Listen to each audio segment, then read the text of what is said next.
My brother. I had the gun. I had the plan. But fate got there first, and did it better than I ever could.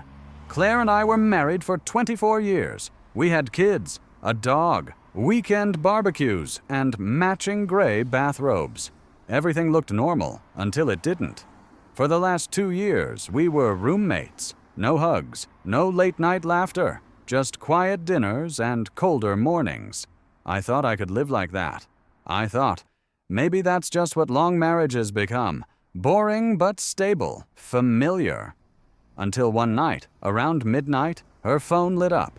It wasn't locked. Maybe her thumb slipped. Maybe fate intervened. Either way, I saw it. A message from my brother, Jake. "You were wild last night. I almost couldn't keep quiet. Same time Friday?" I froze. My heart stopped for a second. I opened the full chat. There were photos, dirty jokes, talk about hiding from me. Claire and Jake, my wife and my own brother, together, behind my back, for what looked like a long, long time. Jake, the golden boy, 2 years older, always the favorite. My mother used to say, "Be more like Jake." Even my friends liked him more. I accepted it. I lived in his shadow, but I never imagined he'd steal my wife. I sat on the edge of our bed. Claire was in the shower, humming some tune, the same mouth that had whispered to Jake the night before. I felt sick, but I didn't confront her. I didn't scream. I didn't even flinch. Instead, I started collecting. Every Friday, I tracked her. I installed a GPS tag in her car, logged her phone activity.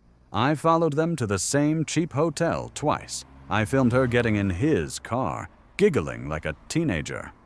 My hands shook, but I kept filming. I created a folder on my computer. Anniversary gift. Inside it, screenshots, recordings, messages. It grew fatter each week. One time, Jake messaged her.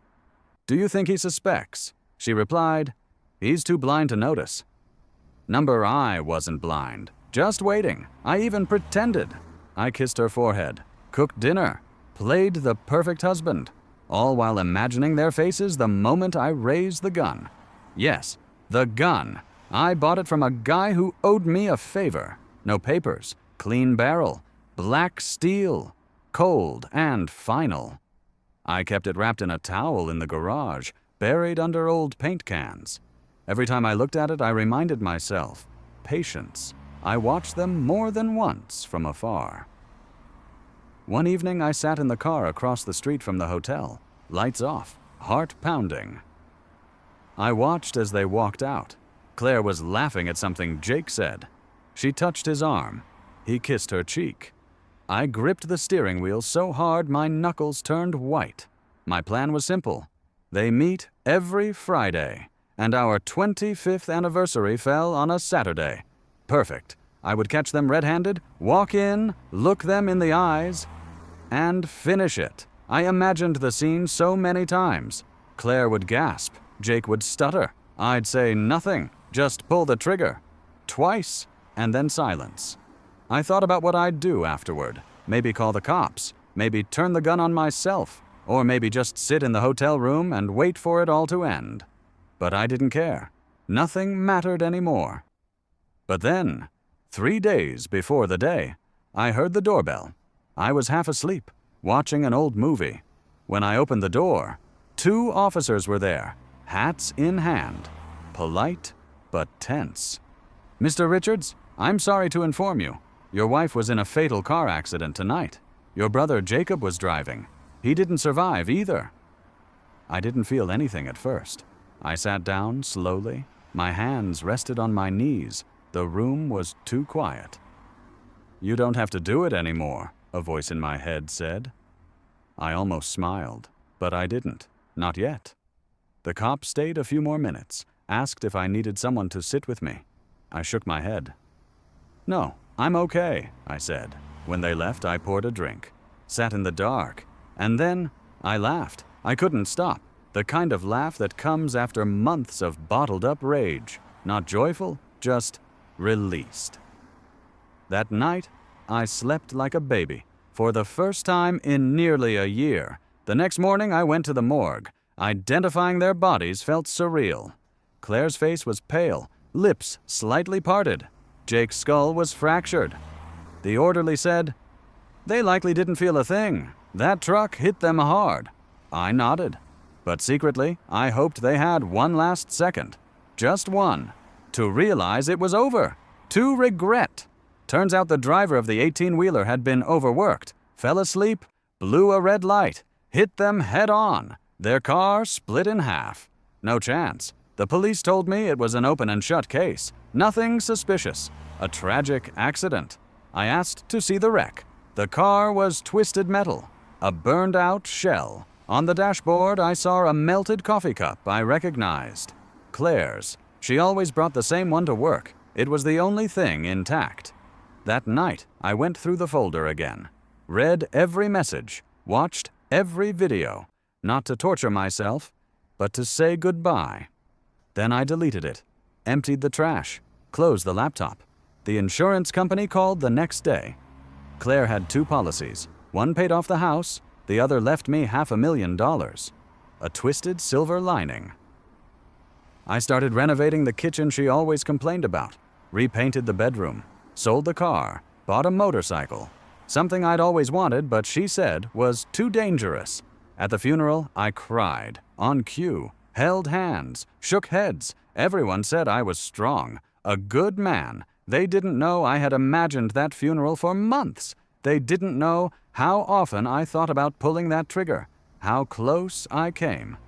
Her sister hugged me and whispered, "She loved you, you know." I nodded. Didn't answer.